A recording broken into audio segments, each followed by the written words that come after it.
राधे राधे। श्री हरिदास श्री कुंज बिहारी। कैसे हैं आप सभी लोग? आई होप कान्हा जी की कृपा से आप सभी लोग अच्छे होंगे और स्वस्थ होंगे। लाडले श्री जी, बहुत सुंदर चर्चा चलेगी लाडले और श्री जी की, लाला की। हालांकि आजकल हम डेली लाला की बाल लीलाएँ और चर्चा कर रहे हैं, तो जो कि बहुत आनंदित होकर के आप लोग सुन भी रहे हैं और कमेंट भी कर रहे हैं। अच्छे अच्छे से कमेंट्स आ रहे हैं, तो मुझे और मोटिवेशन मिल रहा है। तो आज हम मुझसे पूछा मैया ने कि मैया आप लाला की ऐसे ही वीडियोस और अपलोड करते रहिए, कथा सुनाते रहिए। सो आज हम लोग कर रहे हैं लाडले की बहुत सुंदर एक लीला है कि मलेच्छ के घर में जन्मा बालक किस प्रकार से जब जगन्नाथ जी का परम भक्त बन गया। बहुत सुंदर लीला है, बहुत सुंदर है। ठाकुर जी जो भी कार्य करते हैं उसके पीछे एक तो हमारा हित होता ही होता है, और साथ में ठाकुर जी लीला इतनी सुंदर करते हैं, कितना आनंद आता है, उसका मन ही मोह जाता है। और जो भक्त भगवान की भक्ति करने में रम जाता है ना, तो उसको लाला की लीलाएं, भजन, कीर्तन, पद सुंदर सुंदर आनंदित होने लगते हैं। तो आज हम चर्चा करेंगे साल्वेग जी की, जो कि ठाकुर जगन्नाथ जी का परम भक्त था और बहुत अनन्य भक्त था। तो ये बात है 17वीं शताब्दी की। भगवान श्री जगन्नाथ जी का एक अद्भुत भगत था, जो था कि एक ब्राह्मणी कन्या थी, बहुत सुंदर थी, बहुत ज़्यादा सुंदर थी। और उसकी सुंदरता पर अकबर का सेनापति मलेच्छ आकृष्ट हो गया, मतलब उसको देख करके उसकी सुंदरता पर मोहित हो गया। और उस अकबर का सेनापति जो था उसका नाम था कालवेग। उस ब्राह्मणी की जो कन्या थी, उस ब्राह्मणी कन्या का हरण करके कालवेग ने कन्या का हरण कर लिया, और हरण करने के बाद लेकर के जाके उसको उस ब्राह्मण कन्या का गर्भाधान कर दिया। उसके साथ में उसको ले जा कर के उसका गर्भदान किया। जब उस ब्राह्मणी कन्या ने विचार किया कि मैं जा कर के कूद करके अपना त्याग कर दूं और अपनी आत्महत्या कर लूं, तो कन्या ने विचार किया कि समुद्र में कूद करके त्याग तो कर दूं, परित्याग कर दूं, पर मन में विचार आ ही जाता है कि मेरे गर्भ में बच्चा है, भले ही पिता कोई भी हो पर मेरा बालक है। ये माँ की ममता होती है और आ ही जाता है मन में। मेरे साथ जीवन में जो कुछ भी हुआ मैं उसको भूल जाती हूँ, पर मैं अपने इस बालक को भगवान का परम भक्त बनाऊंगी। ये मन में उसके भावना थी ब्राह्मणी कन्या के। तब उस ब्राह्मणी कन्या ने एक बालक को, सुंदर से बालक को जन्म दिया हठपूर्वक, जो कि कालवेग था ना, तो उसका नाम रख दिया। उसके जो कालवेग था, हठपूर्वक जिद से उसका जो पुत्र हुआ उसको रखा नाम साल्वेग। कालवेग से हो गया वो साल्वेग, कालवेग का पुत्र साल्वेग, तो उसका नाम रखा गया साल्वेग। बचपन से ही अपनी मैया के साथ में श्री जगन्नाथ जी की मंगलमयी कथाओं को श्रवण करता था, और श्री जगन्नाथ जी की रथ यात्रा कैसी होती है, जगन्नाथ जी की रूप कैसे है, बलभद्र कैसे हैं, दाऊ कैसे हैं, ये सब कुछ कहानी अपने माता से सुनता था। धीरे धीरे साल्वेग ऐसे ही बड़ा हो गया, और एक दिन साल्वेग अपने घर की छत पर बैठा था कि देख रहा था कि आस पड़ोस के लोग, सभी लोग अपने घर के पास से देख रहा था। तो सभी लोग घर में अपने जो सामान था बांध करके खूब सारा और गाड़ी में रख करके जा रहे थे, बैलगाड़ी में। तो अपनी माँ से पूछता है कि मैया ये सब कहाँ जा रहा है, ये सब कहाँ जा रहे हैं ऐसे सब सामान ले करके।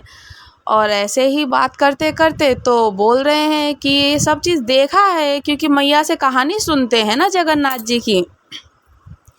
तो बोल रहे हैं कि ये सब कहाँ ले करके जा रहे हैं सामान। धीरे धीरे ऐसे ही करते करते छत पर बैठ करके सब सामान देखते ही थे कि पड़ोसी में कोई क्या कर रहा है, पता चल ही जाता है। तो देख रहे थे कि जा रहे हैं, तो अपनी मैया से पूछते हैं कि मैया ये सब कहाँ जा रहे हैं। मैया कहती हैं कि जा रहे हैं, सब सामान लेकर के सब जगन्नाथपुरी जा रहे हैं, जगन्नाथ भगवान की रथ यात्रा में जा रहे हैं। ये सब के सब जगन्नाथ जी की यात्रा करने। जैसे ही सालबेग ने सुना कि जगन्नाथ जी की यात्रा तो उछलने लगा, बड़ा प्रसन्न हुआ कि मैं भी जाऊँ माँ इनके साथ में, मुझे भी दर्शन करने हैं। तो सालबेग की माँ, वो तो ब्राह्मणी थी, पर तुम ऐसे कुल में उत्पन्न हुए हो कि तुम्हें जगन्नाथ जी के दर्शन का सौभाग्य कभी प्राप्त नहीं होगा। ऐसा कहते हैं कि आज भी जगन्नाथ भगवान के ना गैर हिंदुओं को दर्शन नहीं होते हैं। जब जब रथ यात्रा होती है तब तब कोई भी आ जाए रथ यात्रा में तो उन्हें दर्शन हो जाते हैं, पर जो गैर हिंदू हैं यानी किसी और लोगों को दर्शन नहीं करने दिया जाता जगन्नाथ जी में। बस जगन्नाथ जी में किसी को रोक नहीं सकते। यात्रा के समय, यात्रा जब होती है तो जो रथ यात्रा के रोड पर होती है तब निकालते हैं, तब वहाँ पर दर्शन अनन्य लोग कर लेते हैं, अनन्य भक्त कर लेते हैं। तो सालबेग की माता कहती हैं कि अगर तुम जाओगे ऐसे तो तुम्हारा पिता रुष्ट हो जाएगा, क्योंकि तुम ऐसे कुल में हुआ कि तुम्हारी जब तुम नहीं रहोगे तो मेरे साथ वो कुछ भी कर सकता है। इसलिए बेटा यहीं बैठ कर के जैसा मैंने तुमको बताया है, जैसे मैंने तुम्हें बताया है वैसे ही जगन्नाथ जी की मंगलमय रथ यात्रा का दर्शन करो। और सालबेग ये सुन कर के रुदन करने लगा। और 700 कोस दूर है जगन्नाथ धाम, इतना दूर है। फिर सालबेग अपने छत पर बैठ कर जगन्नाथ जी की मंगलमय रूप का स्मरण अपने मानसिक रूप से दर्शन करने लगा। ऐसे बोलने लगा। अब वो तो भाई देखो उड़ीसा में थे, सालबेग तो उड़ीसा में थे, जगन्नाथ जी जैसे उड़ीसा में है, तो सालबेग ऐसे ही ना उड़ीसा में उड़िया भाषा में ठाकुर जी के लिए भजन करने लगा, गाने लगा।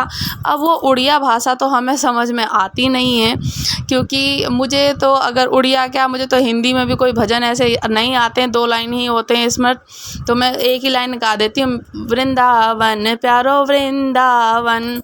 तो सालबेग ऐसे ही बैठ कर के छत पर से ना ठाकुर जी के स्मरण कर रहे हैं कि जगन्नाथ जी कैसे हैं, कितने सुंदर है, प्रतिबिंब उनका कितना सुंदर है, उनका सुंदर रूप कैसा है।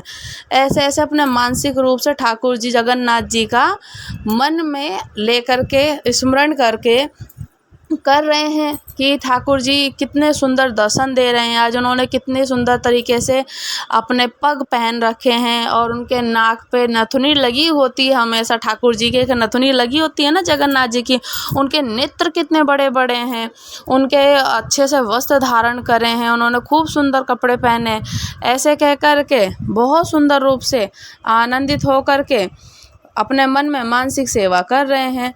और मानसिक सेवा ऐसे करे कि हे नीलांचल पर्वत, क्योंकि नीलांचल पर उड़ीसा पे कि नीलाचल पर्वत के मदमस्त हाथी जैसे जगन्नाथ, ऐसे है जगन्नाथ। जैसे भगवान की जब जगन्नाथ की यात्रा के लिए जब जाते हैं ना, उस समय का स्वरूप जब आप देखेंगे तो ऐसा होता है उस समय का वो स्वरूप कि मानो मदमस्त हाथी, जैसा नीलांचल पर्वत के मदमस्त हाथी, मतवाले हाथी की तरह जगन्नाथ जी को समस्त पंडा पुजारी कंधे पे हाथ रख करके जिस प्रकार ना मानो कि एक गज गामन चाल ऐसे मदमस्त होकर के चले ना, तो ऐसे जगन्नाथ भगवान ना सीढ़ियों पे कूद कूद के आते हैं और आनंदित होकर जगन्नाथ जी की यात्रा करने के लिए चलते हैं। और फिर आगे पीछे ऐसे करके चल रहे हैं। और सालबेग ने कभी दर्शन नहीं किया है, पर अपनी माँ से सुना है वचनों को कि अही नील पर्वत, जो नीलांचल पर्वत है, तो उन पर्वत के मतवाले हाथी, नीलांचल पर्वत के मतवाले हाथी की तरह बोल रहे हैं। हाथी का तो बहुत सुंदर स्वभाव होता है, इतना कि हाथी की कमल के वन, जब कमल का वन देखता है ना तो उसको ध्वस्त कर देता है हाथी, और इतना उसका स्वभाव है।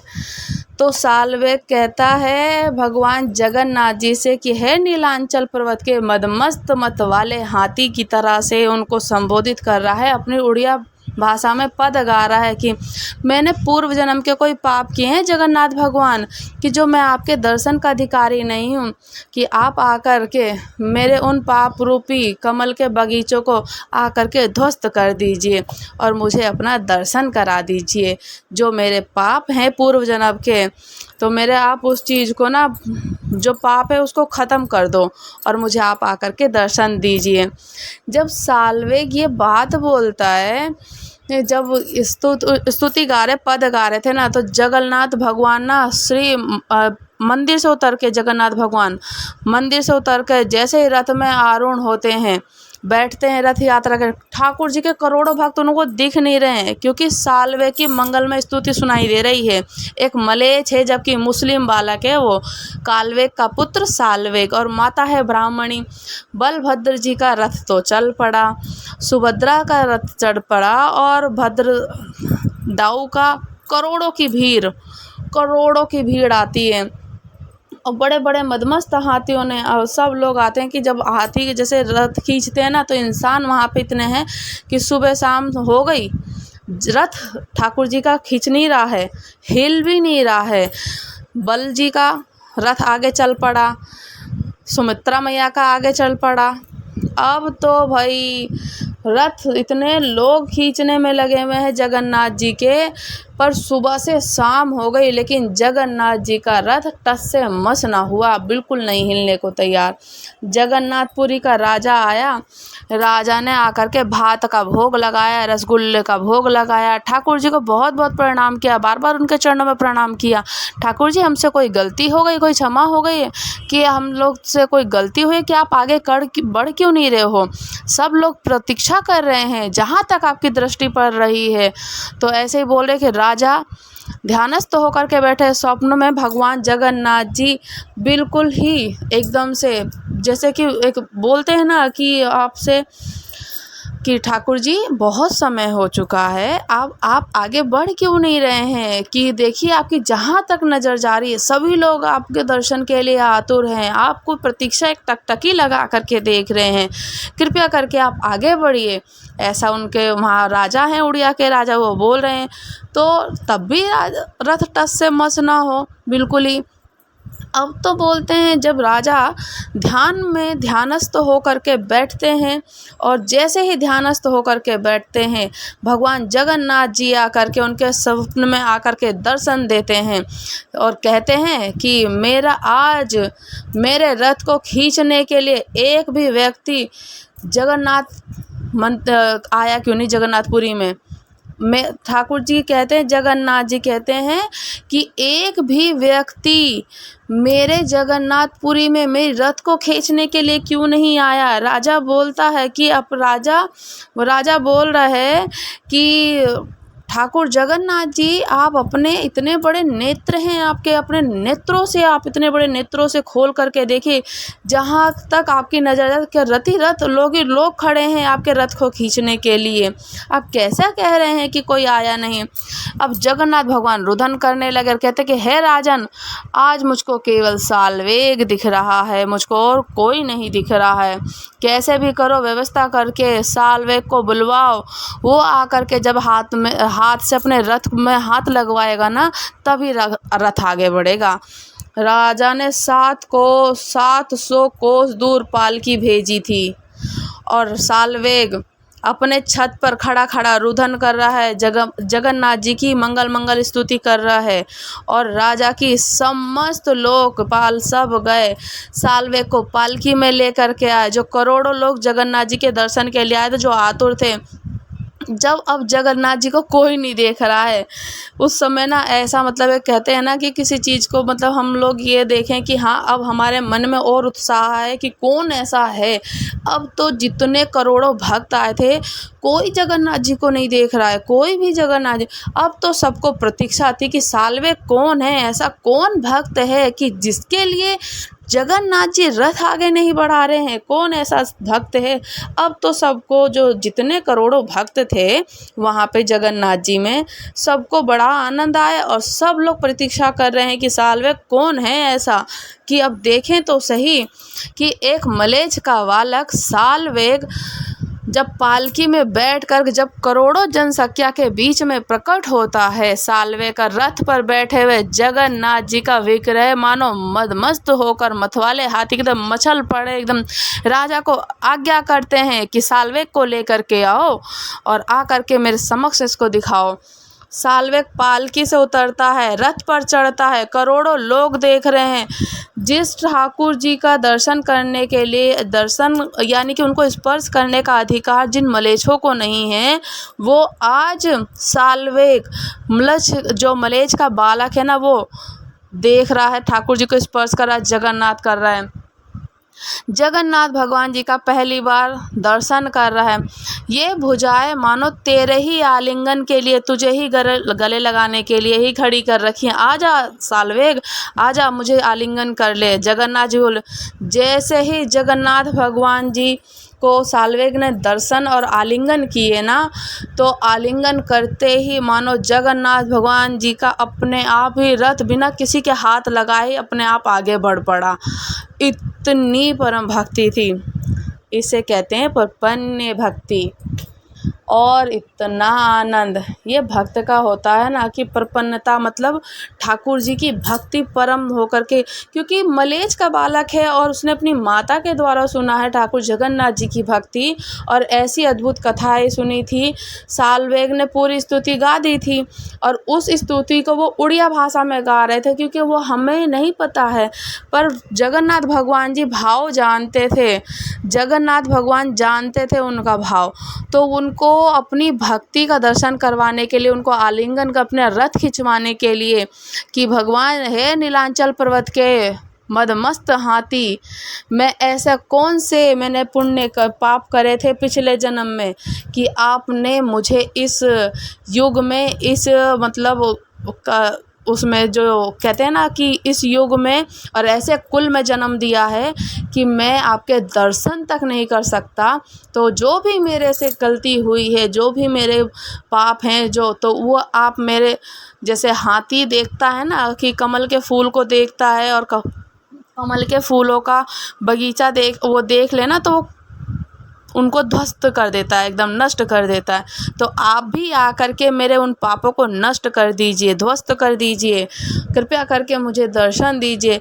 इतने सुंदर भाव में रुदन करते हुए जब पद गाता है, तो भगवान जगन्नाथ जी को रथ तक नहीं हिलता है, इतना सुंदर आनंदित होकर जब आलिंगन देते हैं अपना, उनसे गले मिलते हैं, तो ठाकुर जी का अपने आप ही रथ चल जाता है। अब प्रपन्न क्या है, कि प्रपन्न आपके भक्त क्या चाहते हैं आपसे, कुछ चाहते तो हैं नहीं, कि आप क्या चाहते हो, कितनी भक्ति करते हैं आपके भक्त जन हैं। ना ही उनको स्वर्ग चाहिए, ना उनको बैकुंठ चाहिए, ना स्वर्ग भूमि चाहिए, ना पृथ्वी चाहिए, ना रस चाहिए, कुछ नहीं चाहिए, नरक का ना स्वर्ग का, कुछ नहीं, केवल आपकी प्रपन्न भक्तों को आपके चरणों की रज चाहिए। उसे कहते हैं प्रपन्न भक्त, जिसे ठाकुर जी की सिर्फ चरणों के रज और श्री जी के चरणों की रज चाहिए, वो हमारी प्रपन्न भक्ति होती है। कि हमें इस पृथ्वी में, स्वर्ग में, बैकुंठ में कहीं से कुछ नहीं लेना है। और आप तो आज तो मानो ठाकुर जी के, जगन्नाथ जी के, उनको साक्षात्कार रूप से दर्शन हो गए, ऐसा ना, तो कितना आनंद है। ऐसी प्रपन्न भक्ति हमें भी करनी ही चाहिए। तो ठाकुर जी की लीलाएं अनेक हैं, और मैं तो बहुत आनंदित हो रही हूँ लीलाओं को सुन कर के। आप भी, आई होप आप लोग भी हो रहे होंगे। ऐसी तो है नहीं कि भगवान की भक्ति में किसी को आनंद ना आए, या भगवान के भजन कीर्तन में ना आए। तो ठाकुर जी साल्वेग की जो कथा है, आज भी इसी प्रकार से है, कि आज भी ठाकुर जी की जब रथ यात्रा होती है, तो रथ यात्रा साल्वेग की मजार पे अपने आप आकर के रुकती है। जगन्नाथ भगवान जी वहाँ पर उससे मिलते हैं, और तब जाके आकर थोड़ा आगे बढ़ता है रथ। अगर आप जगन्नाथ जी की पूर्ण रूप से कथा को श्रवण करेंगे, तो आपको पता चलेगा कि उसमें जगन्नाथ जी की जब रथ यात्रा होती है, वो आज भी होती है। और आप सभी लोगों को पता है कि जगन्नाथ जी की रथ यात्रा महा उत्सव, महापर्व है, और इतने आनंदित होकर के मनाया। करोड़ों लोग आते हैं वहाँ दर्शन करने के लिए। पर ठाकुर जी की, जगन्नाथ जी की जब रथ यात्रा होती है, तो उन्हें कोई बहुत ही जो खुशनसीब होते हैं, बहुत ही ज़्यादा। तो ठाकुर जी के जगन्नाथ जी की रथ यात्रा की जो रस्सी है ना, वो तब स्पर्श कर पाते हैं कि उन्हें खींचने का मौका मिल जाए। और जो उड़िया के राजा हैं वो स्वयं स्वर्ण की झाड़ू से राजा जगन्नाथ जी के आगे झाड़ू बुहारते हैं। और सोने की झाड़ू से झाड़ू बुहारा जाता है। बुहारना उसे ही कहते हैं जो झाड़ू लगाते हैं। झाड़ू लगाने के बाद ही रथ आगे बढ़ता रहता है। राजा झाड़ू बुहारते रहते हैं और इसी प्रकार से रथ की जो यात्रा चलती रहती है, पूर्ण वर्ष चलती है। रथ यात्रा बड़े आनंद के साथ मनाई जाती है। और साथ ही साथ में बलभद्र दाऊ और हमारी सुभद्रा मैया, साथ में हमारे ठाकुर जगन्नाथ जी नीलांचल पर्वत के मदमस्त हाथी जो उनको कह रहा है सालवेग और अपने पद गाकर अपनी मैया से सुन रहा है कि जगन्नाथ जी इतने सुंदर सुंदर स्वरूप हैं, आनंदित होकर के बहुत ज़्यादा। तो ऐसे ही अच्छा है कि भक्ति में बने रहे। देखिए भगवान को क्या है ना कि ढोंग, प्रपंच, चतुराई ये सब तो बिल्कुल भी उन्हें नहीं है। आपसे अगर उनके लिए थोड़ा सा भी भाव बनता है ना, तो आप उनको सच्चा अपना प्रेम का, हृदय का भाव दीजिए। अन्यथा मत दीजिए कि दिखावे के लिए कि मैं ऐसे कर रहा हूँ तो वो भी मैं भी ऐसे करूँ। वो दूसरा व्यक्ति अगर ऐसा कर रहा है, वो अपने लाल जी को ऐसे साज श्रृंगार कर रहा है, तो मैं भी वैसे ही करूँ। मत करो ऐसा। भगवान की भक्ति है तो आप भक्ति को ना, कोई ज़रूरी नहीं है, बहुत तरीके हैं भक्ति को निभाने के। और आज की कलयुग में तो भगवान जी ने साक्षात स्वयं कहा है कि जो गृहस्थ जीवन में रह कर के भी मेरी भक्ति करे वो मुझे सबसे बड़ा प्रिय भक्त है। आप भक्ति ठाकुर जी की नाम जप की कर सकते हैं। आप उनके श्रृंगार के सेवा कर सकते हैं। आप उनके इत्र की सेवा कर सकते हैं, झाड़ी की सेवा कर सकते हैं, या फिर आप उनको वस्त्र की सेवा कीजिए, या फिर आप उनको चमड़ की सेवा कीजिए, या फिर आप उनको दर्पण की सेवा कीजिए, आरसी की सेवा कीजिए। अनेकों प्रकार की भक्ति है। उस भक्ति में से अगर सिर्फ आपने एक भक्ति पकड़ ली तो समझिए आपका बेड़ा पार हो जाना है। हमें भगवान की भक्ति इसी प्रकार से करती रहनी है। और चरण के उनके रज जब आप कभी भी कहीं भी किसी भी तीर्थ धाम पर जाएं तो आपको वहाँ के जो ठाकुर जी के चरणों को अपने होता है ना कि भगवान ने वहाँ पे स्वयं जा कर के साक्षात विराजे हैं, तो वहाँ हम दर्शन करने इसीलिए जाते हैं। तो वहाँ की जो रज होती है आप उनको मस्तक पे लगाएं। अगर आप कहीं दूर केदारनाथ, बद्रीनाथ या फिर अमरनाथ या फिर कहीं अन्य कैलाश पे तो कोई भी नहीं जा सका है आज की डेट में भी। कहीं भी अनन्य भक्ति करने के लिए, जैसे अगर आप लोग दर्शन करने नहीं जा पाते हैं तो आप सिर्फ मथुरा, वृंदावन, बरसाने धाम चली जाइए। वहाँ पे आपको समस्त यात्रा का पूर्ण फल प्राप्त हो जाएगा, क्योंकि आपकी जो ठाकुर जी की लीलाएं हैं उस लीला में बहुत सुंदर लीला है। ब्रज के 84 कोस की जो यात्रा है वो अगर एक बार में पूर्ण कर ली जाए तो हमें समस्त तीर्थों का पुण्य फल प्राप्त होता है। ब्रज में जो 84 कोस है, एक कोस में 3 किलोमीटर होता है, तो उसको अगर हम पूर्ण रूप से चाहे 2 दिन में, 4 दिन में, 5 दिन में, 10 दिन में, क्योंकि 84 कोस की जो यात्रा अगर हम पैदल करेंगे तो 2-4 दिन में तो नहीं हो पाती है, क्योंकि काफ़ी लंबा है और टाइमिंग तो सफ़र उसका। बट अगर आपने 84 कोस की यात्रा पूर्ण कर ली तो आपको किसी भी तीर्थ पे जाने का आपको हज़ारों गुना फल प्राप्त होगा, पुण्य प्राप्त होगा। ब्रज के 84 कोस श्री राधा रानी वृंदावन मथुरा में आप जाइए।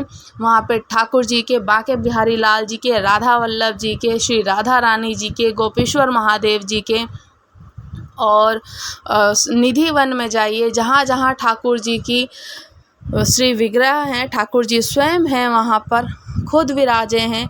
आप वहाँ दर्शन कीजिए, आपको पूर्ण रूप से पुण्य फल की प्राप्ति होनी ही है।